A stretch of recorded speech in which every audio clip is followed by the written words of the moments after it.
Exato. A situação é preocupante, foi assim que eu fiz minha análise, assim foi a palavra que eu usei, preocupante e sinal amarelo, foi a manchete que eu usei no cafezinho, liga o sinal amarelo, você tem aí uma pequena queda, uma queda de 2 pontos, porque como é uma eleição, como a gente tem um cenário muito polarizado, né, em que a gente tem um espaço pequeno de manobra, qualquer mudança no humor da, da opinião pública leva uma pequena queda do Lula, uma pequena alta do Lula, e isso muda o cenário, né? E você tem o fato de ser uma eleição muito polarizada, ela acaba gerando emoções muito intensas, é um cenário eletrizante. A gente não sabe o resultado, não dá para prever, então você tem essa oscilação emocional também da opinião pública, que é muito característica do Brasil. A gente já notou já há muitos anos que a gente tem uma opinião pública muito emotiva e as coisas têm uns picos emotivos, vai e volta, né? Depois normaliza. As últimas semanas não foram muito boas para o Lula. Essa questão do carnaval acabou pegando um pouco ele, né?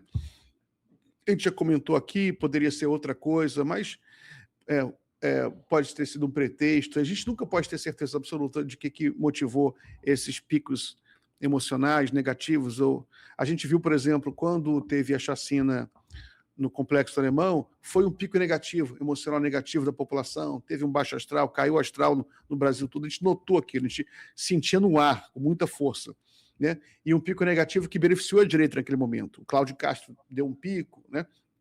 O Lula caiu um pouco. Então a gente nota essa instabilidade na opinião pública brasileira, que é típica nossa, que a gente tem que conviver, porque é o que a gente tem. Agora, a pesquisa, a gente tem que se pegar no que acontece.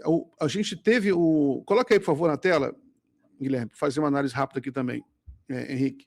Até que o Rogério Correia vai demorar um pouquinho, o deputado federal do PT não vai entrar agora, a assessora me avisou, vai demorar um pouquinho, mas vai entrar daqui a pouco. Mas não vai ser agora, ele vai começar a falar agora no plenário. Então, isso aí é intenção de voto para presidente para o segundo turno, com o Tarcísio. O Tarcísio era o candidato, né? Você vê que era um cenário assim, de muita estabilidade já desde 2024. Vai e vem. Tarcísio fica na frente, fica atrás, na frente, atrás, né? Você vê que é um cenário de segundo turno, ele é mais instável e mais difícil de apurar do que o cenário de primeiro turno. Tanto que no passado a gente nem dava tanta bola para cenário de segundo turno. O pessoal até às vezes tirava, no segundo turno não vale nada, cenário, porque de fato muda muito a lógica, né? Agora, vamos ver o primeiro turno. O primeiro turno, você vê, só um pouquinho. Esse cenário. Volta lá o segundo turno. Esse cenário aqui mostra que o Flávio Bolsonaro ele virou um Tarcísio. Ele pegou o eleitor do Tarcísio, que era esperado, né? Demoraria um tempo para se ajustar.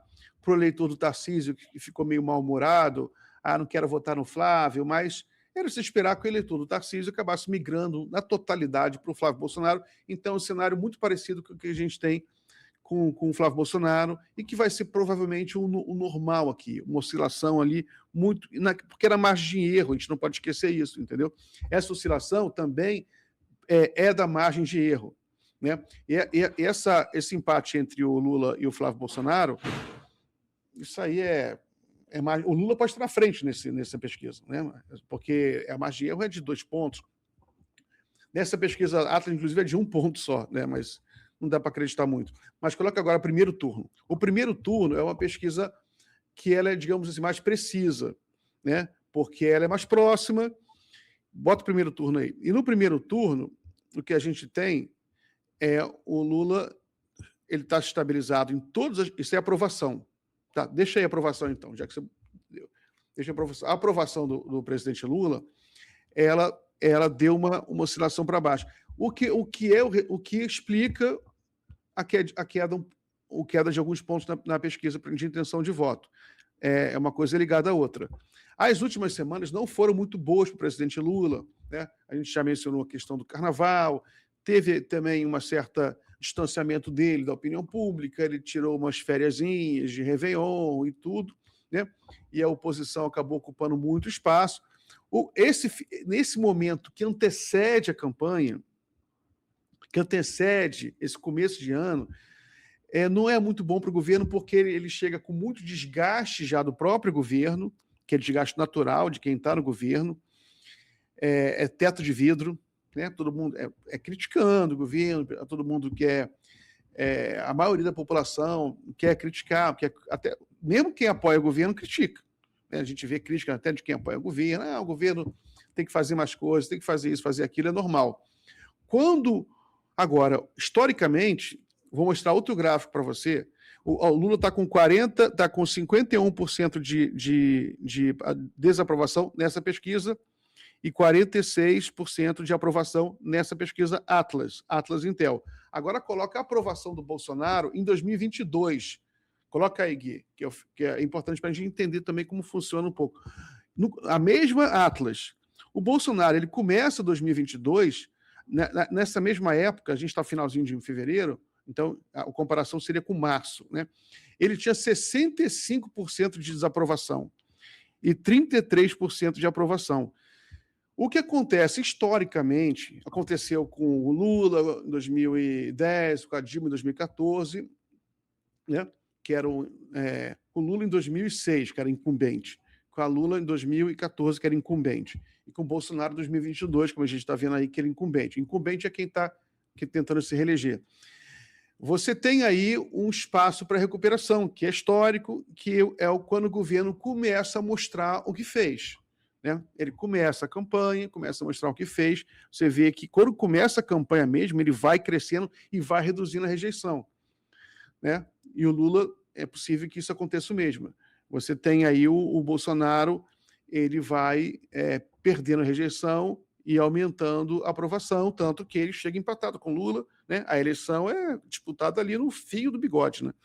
Então, vamos agora para o primeiro turno. Né? Vamos colocar aí o primeiro turno. No primeiro turno, vê se acha aí. Posso fazer um adendo, Miguel? Eu citei no meu corte que vai ao ar mais tarde o exato momento de fevereiro, final de fevereiro de 2022, seria esse momento de agora, e o Jair Bolsonaro apresentava 59% de desaprovação contra apenas 34%. Esse também é um argumento que mostra que nessa época do ano as coisas estão muito pouco ou nada delineadas para poder se fazer uma avaliação lá na frente. E tem muita coisa ainda que vai ser curtida. Por exemplo, a questão da inflação de alimentos, né, ela demora um pouco para entrar no jogo. Isso já está claro, porque as pessoas só sentem a queda na inflação depois de um tempo. Porque, num primeiro momento, por mais que a inflação baixe, isso é inclusive uma confusão que se faz na psicologia social. Né? Tem muita gente já comentando isso e já começou a entender isso.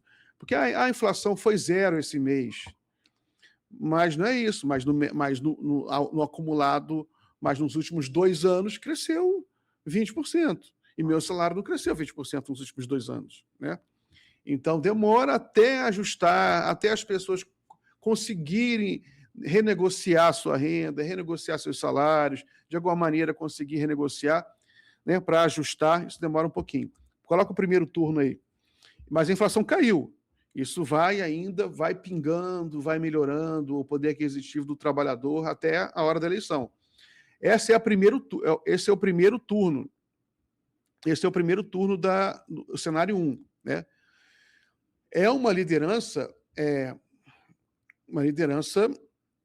indiscutível do presidente Lula, né? Ele tem 45% contra 38% do Bolsonaro. Isso dá 7 pontos de diferença. Se o Lula chegar na eleição, se ele passar para o segundo turno com 7 pontos de diferença, ele tem grande chance de ganhar o segundo turno. Né? O Lula passou com 6 pontos de diferença. O ideal, né, mas para o Lula ganhar tranquilo no segundo turno, ele tinha que passar para o segundo turno com 10 pontos de diferença. Né? Até porque o Lula tem o Henrique mesmo já fez uma observação, que o problema aí é que você tem todos os outros candidatos são de direita.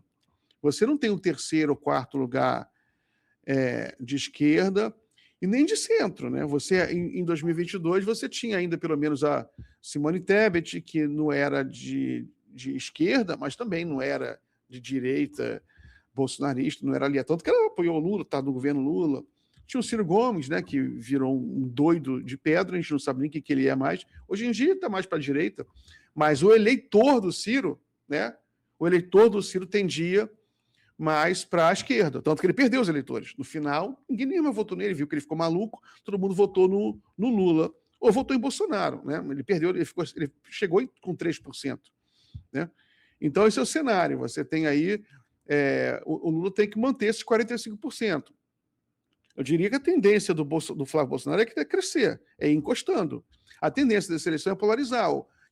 A troco de que alguém vai votar em Renato Caiado, Henrique? A troco de que alguém vai votar em Zema?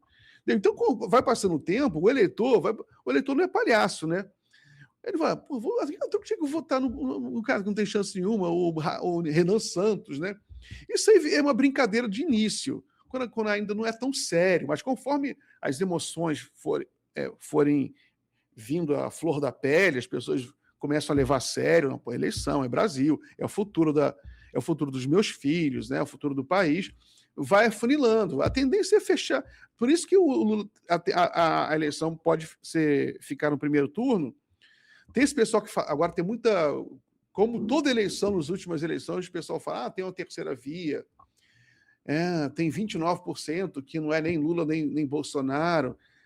Mas isso aí, para mim, isso aí não, já é passado. Esse 29% não é nem Lula nem Bolsonaro, na hora H, bota a mão na consciência, sabe que ele tem que ajudar um lado ou outro para poder fortalecer já no primeiro turno. Então, a tendência é polarizar, esvaziar todo mundo aí, Ronaldo Caiado, Romeu Zema. Esses votos do Ronaldo Caiado, o que ajuda o Lula é que não é 100% que vai para o Flávio Bolsonaro. Não é 100%, né? É porque você tem um eleitor que não é ideológico, tem um eleitor que é territorial, ele é de território, ele vota no Ronaldo Caiado porque o Ronaldo Caiado é governador de Goiás, ele conhece, né? Mas ele apoia o Lula. Isso tem muito, né? Nem é pouco, não. Mesma coisa, tem muito eleitor que não é ideológico, né? Então, a situação é essa, né? Uma situação que todo mundo já previa. Agora, o Lula, ele tem a vantagem do Lula ao lado dele, a grande vantagem do Lula, por isso que ele é considerado favorito ainda pela maioria dos cientistas políticos e especialistas, é que ele está entregando, é que você tem o cenário econômico de estabilidade e, sobretudo, que a inflação de alimentos ela está em queda, né? Ela está baixa e tem alguns alimentos que estão efetivamente em queda, o que é raro no Brasil, né? O feijão está 30% mais barato, 30% no acumulado 12 meses, né? Mas você tem o fator que está puxando o Lula para baixo, né, é o juro, é o endividamento das famílias, que está muito alto e as pessoas estão sofrendo ainda. Então, até isso aí só vai resolver, né, vai demorar uns meses para resolver, porque tem que esse dinheiro aí do isenção de imposto de renda, você tem ainda a isenção do imposto de renda, você tem essa inflação baixa de alimentos permitindo que a pessoa pague mais dívidas, e você tem o emprego, né, que as pessoas estão empregadas, tudo, e você tem o Banco Central que já prometeu, né, vamos ver, que vai baixar os juros, né? Aí já melhora um pouquinho a situação dos juros.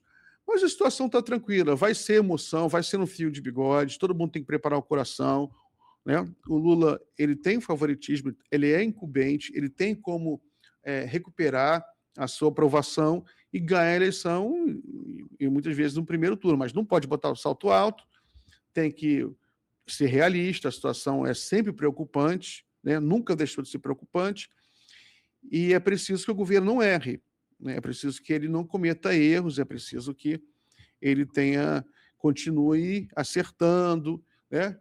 E eu acredito que nesse primeiro semestre muita coisa vai acontecer ainda, né? O Lula ainda vai para os Estados Unidos encontrar o Trump, parece que vai ser agora antes do Trump ir para a China, e depois vai ter o Lula já preparou todo aí o terreno para fazer muita inauguração, e em geral se prepara muita coisa para acontecer no ano da eleição. Então, é isso aí, pessoal.